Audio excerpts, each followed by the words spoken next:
और आइए आपको सीधे ले चलते हैं सिद्धार्थनगर उत्तर प्रदेश, जहां मुख्यमंत्री योगी आदित्यनाथ का संबोधन जारी है। ऐसे पाकिस्तान के अंदर 1 किलो गेहूं के लिए 1 किलो आटा के लिए छीना झपटी हो रही है, आगजनी हो रही है, तोड़फोड़ हो रही है, व्यापक वातावरण वहां का खराब हो रखा है। आज ये स्थिति आपके पाकिस्तान की है और इसी में ये समाजवादी पार्टी और कांग्रेस के लोग कहते हैं कि पाकिस्तान के खिलाफ मत बोलो, उसके पास एटम बम है। मैंने कहा एटम बम हमारे पास भी है, हम भी जानते हैं, हम भी जानते हैं। पाकिस्तान तो कुछ दुस्साहस किया नहीं कि उसका अस्तित्व ही समाप्त हो जाएगा अगर उसने भारत के खिलाफ कोई दुस्साहस किया तो। और इसलिए बहनों और भाइयों, आज मैं आपसे कहने के लिए आया हूं यही, आज जो सुरक्षा का बेहतर माहौल है, आज जो विकास की प्रक्रिया के साथ जोड़ा गया है, 60 करोड़ लोगों को देश के अंदर 5 लाख रुपए प्रतिवर्ष स्वास्थ्य बीमा का, आयुष्मान का कार्ड की सुविधा भी है। पहले कांग्रेस के समय में तत्कालीन प्रधानमंत्री कहा करते थे कि 100 पैसा बेचते हैं, नीचे केवल 15 पैसा पहुंचता है। आज ये स्थिति नहीं है। आज तो आपके पास जनधन अकाउंट खुल चुके हैं, पैसा लखनऊ या दिल्ली से आता है, सीधे आपके अकाउंट में आता है। किसी को वृद्धा पेंशन, किसी को निराश्रित महिला पेंशन, किसी को दिव्यांगजन पेंशन, किसी को सरकार का कंपनसेशन, किसी को आपदा का राहत का पैसा, किसी को आगजनी का पैसा, किसी को बाढ़ राहत का पैसा, सीधे उसका आपके अकाउंट में पैसा आता है। आपको किसी इधर उधर भटकने की आवश्यकता है ही नहीं। एक क्लिक हम लोग लखनऊ में करते हैं, अगले क्षण पैसा आपके अकाउंट में आ जाता है। आपको इधर उधर तक चक्कर लगाने की आवश्यकता नहीं पड़ती है। अब सोचिए, 12 करोड़ किसान सम्मान निधि का लाभ देश के अंदर प्राप्त कर रहे हैं। पहले किसान आत्महत्या करता था, नौजवान पलायन करता था। आज 12 करोड़ घरों में शौचालयों का निर्माण हो गया है। 10 करोड़ घरों में उज्ज्वला योजना का कनेक्शन पहुंच गया है। और हमने यूपी में जो व्यवस्था की है कि होली और दीपावली के अवसर पर एक भरा हुआ फ्री सिलेंडर उन सभी परिवारों को उपलब्ध करवाने का काम कर रहे हैं और लगातार ये जारी है।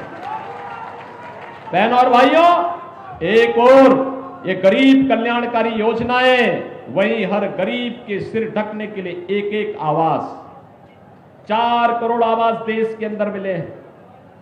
इसमें 56 लाख आवास तो अकेले यूपी के अंदर हमने उत्तर प्रदेश के वासियों को दिए हैं।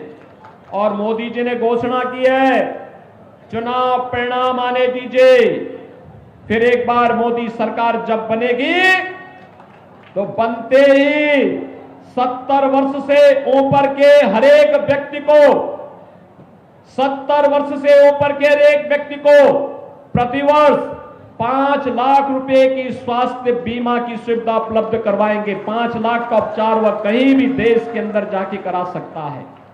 और यही नहीं, जो बचे हुए गरीब हैं उनके भी अगले 5 वर्ष के अंदर आवास बनाने का काम कोई करेगा तो ये कह दिया है भारतीय जनता पार्टी की मोदी सरकार कराएगी।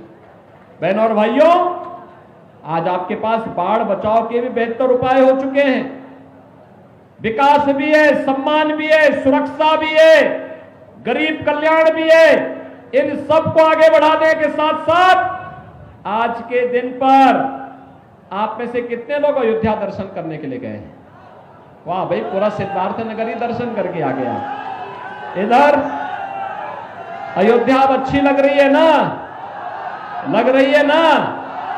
देखो, हमें अवसर मिला तो अयोध्या में रामलला को विराजमान कर दिया।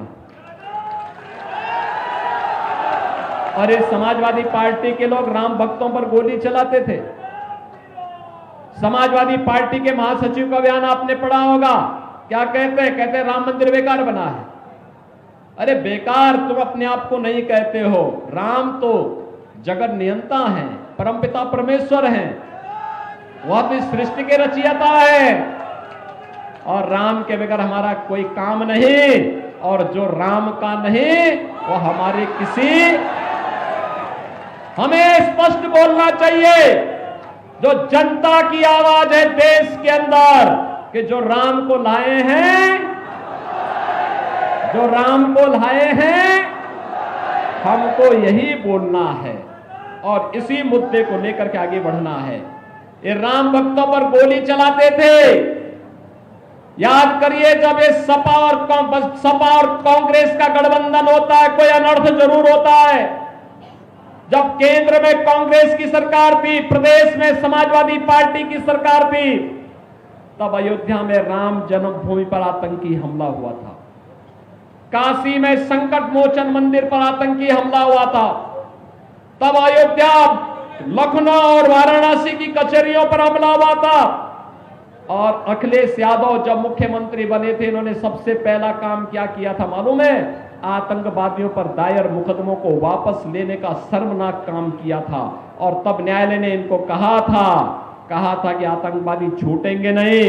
शर्म आनी चाहिए सरकार में बैठे हुए लोगों को कि आज आतंकवादियों के मुकदमों को वापस ले रहे हो, कल इनकी पद्म पुरस्कार के लिए सिफारिश करोगे। बहनों और भाइयों, ये लोग आतंकवादियों के आका है, ये माफियाओं के सरपरस्त हैं और इसीलिए हर अपराधी और माफिया 2017 के पहले जनता का खून चूसता था, गरीबों की जमीनों पर कब्जा करता था, फिरौती वसूली करता था, बेटी की सुरक्षा के लिए खतरे बने हुए थे।